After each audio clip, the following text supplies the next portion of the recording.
Hello, my name's Lesley Atherton, and this is a piece of writing based on reality, but very much fictionalised. It's called Kindness. After much soul-searching and deliberation, I, Miss Felicity Cardew of England's Northern Hills, made the decision to relate a true incident, or more accurately, a series of incidents, which occurred only a few days past, and which, as my good friend Mrs. Elizabeth Hull was glad to remind me, are indicative of the true nature of kindness. The day I choose to relate is Monday, the 6th day of March, this very same year. As was my usual custom when requiring household and child-related supplies, I had driven in my yellow waggon into the centre of the delightful small market town of Chorley, in order to peruse the wares in their camping shop. I had been tasked with procuring of a pair of waterproof trousers for my dear son Julian, who 2 days hence would be taking himself away on a holiday of adventure and activity. It was also necessary that I purchase a set of footwear for my son, to be sturdy, waterproof, and of a long-lasting nature, should his usual pair become too muddy and wet for the young man's comfort.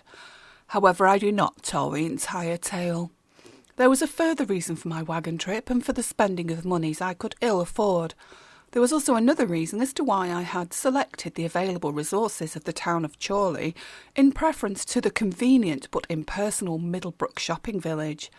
I had, in fact, planned a trip to a trader's shop, full to the brim with brightly coloured wares from foreign shores, candles of all rainbow shades, unusual clothing, knick-knacks to decorate the mantles of the more adventurous amongst us, and, as was important to me, a wide array of talismans, charms, and other insurances against unpleasant future events.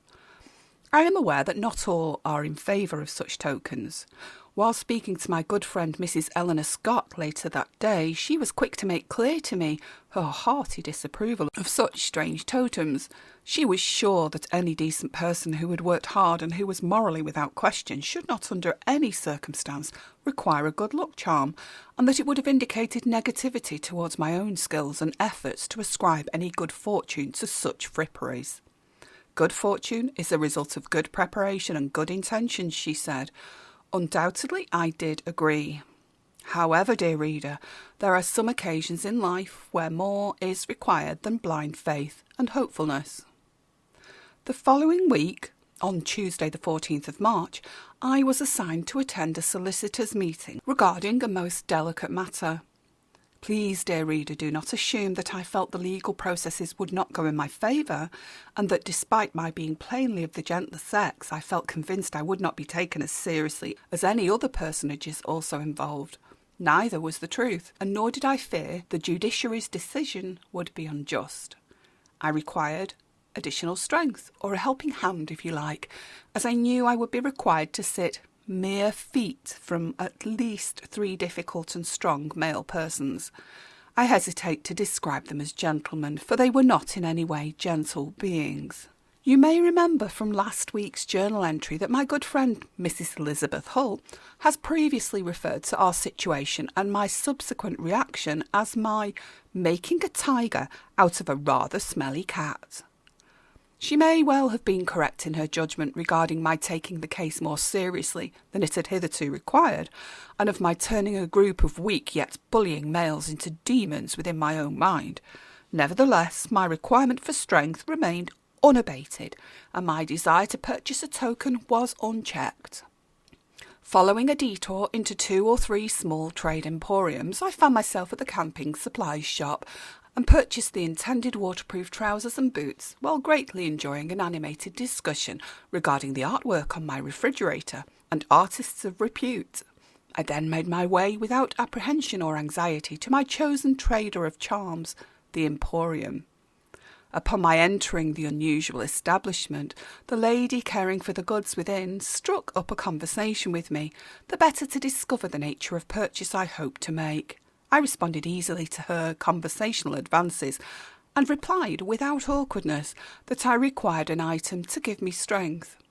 I countered that a good luck talisman or guardian angel might be suitable, or perhaps I could be shown an item I might wear or hold unseen within the palm of my hand, an item which may focus my thoughts and keep my temperament strong.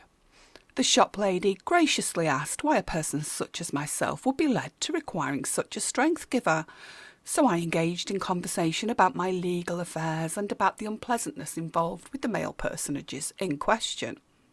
Though I later realised I had been somewhat indiscreet, I was happy to have shared with such a respectable young shop lady, who assisted me to select a silver angel pendant necklace, a smooth polished stone with the words "Good Luck" etched onto its upper surface, 2 musical writing implements, and a tiny ceramic angel painted with the word "Luck." Simply for having chosen those items, I felt stronger, more courageous, and more capable of dealing with all the following day might bring. I was grateful for the kindness and comforting sentiments of the shop lady, but no more so than when I made to leave the establishment. The shop lady met me at their doorway, hung with chimes and coloured feathers and beads, and as I made my way back onto the thoroughfare, she pushed an item into my hand. I did not look, but my hand, arm, and entire body tingled to such an extent that I felt she must have been tricking me, perhaps with a newfangled hand buzzer or similar practical joke. But that was not the case. The shop lady looked into my eyes, and she said, "This is from me, miss. It will give you strength. Just hold it in your palm and believe what you believe. The stone is quartz, and even if you do not believe it contains power, it will act as a gift to symbolise our care and support." She stepped forward and wrapped my body in a tender embrace, and though initially shocked at her forwardness, I was overcome with happiness and strength. As I left that kindly establishment, another lady, older this time, with masses of long white hair, walked towards me. She had witnessed the events at the doorway of the Emporium, and her curiosity had been piqued. I told her what had transpired, and the lady remarked upon my radiant smile, telling me her name was Lynette Evans. She begged me to keep a lookout for her around the Chorley shopping area, and to say hello as she wished to treat me to a cup of tea and slice of cake on a future day. She too embraced me and squeezed my hand, and as we said our goodbyes, her friend wandered towards us and joined in with the endings of our conversation. We were not introduced, but she held my gaze and was told my story in the same words as I had told Lynette Evans. Her embrace was also forthcoming. The light coming into my life as a result of those 3 women had gifted me something I could not otherwise fathom. The knowledge that, on God's green planet, I was not alone and would never be alone, provided I was able to open up my heart and soul to those around me, wherever I may discover their care. Still lightened and enriched by my previous experiences, I meandered towards the covered market, wherein I met with an elderly stall-holder who asked if I would be willing to care for her stall, very briefly, while she assisted a customer with transporting her newly purchased drinks trolley to her vehicle. I agreed, of course. On her return, the elderly stall-holder held my arm and said, "You're a good person, thank you, and may God protect you." I truly believe that God did and still does protect me, and provides much strength and courage. I also believe the trip to purchase talismans instead gave me a different form of strength as I returned to my home in the knowledge that I was a worthy person, that I was cared for, and that the world was goodly and kind. The following day, despite some apprehension, I arrived in the courtrooms at the required time, holding in my heart the memories of those who had been kind to me, and holding on my person an abundance of talismans. My right hand perpetually in my tweed jacket pocket, owing to my wooden and metal crucifix placed there. This was all the better to impart my father's strength, my father being a clergyman of some repute and much faith. I wore around my neck an engraved silver locket previously owned by my grandmother, which contained photographs of my grandfather and great-uncle. The power of 3 ancestors stood with me that day. I wore on my right ring finger those adornments worn for almost 50 years by my beloved mother until her passing away, her sapphire engagement ring and her white gold wedding ring. I held in one pocket the ceramic luck angel, and in the other pocket my good luck stone. Lastly, around my neck, I wore another necklace, the guardian angel I had purchased on the previous day. And for my entire time within the courtrooms, I held in my hand the white quartz stone that the shop lady had placed into my palm at the doorway to her establishment. Truly, I was blessed. Clearly, being a person of some respectability, I was neither willing nor able to cast my thoughts into a scenario of my future, minus such charms and totem. There would be no method of discovering how my meeting might have progressed if I had not chosen to concentrate my anxieties on these items and to feed it into them, drawing some moral strength out as compensation. How could any mortal being know? Therefore, my justification for my actions cannot be based in truth and reality, but must invariably be a trust in how I feel and my faith in God's goodwill towards me.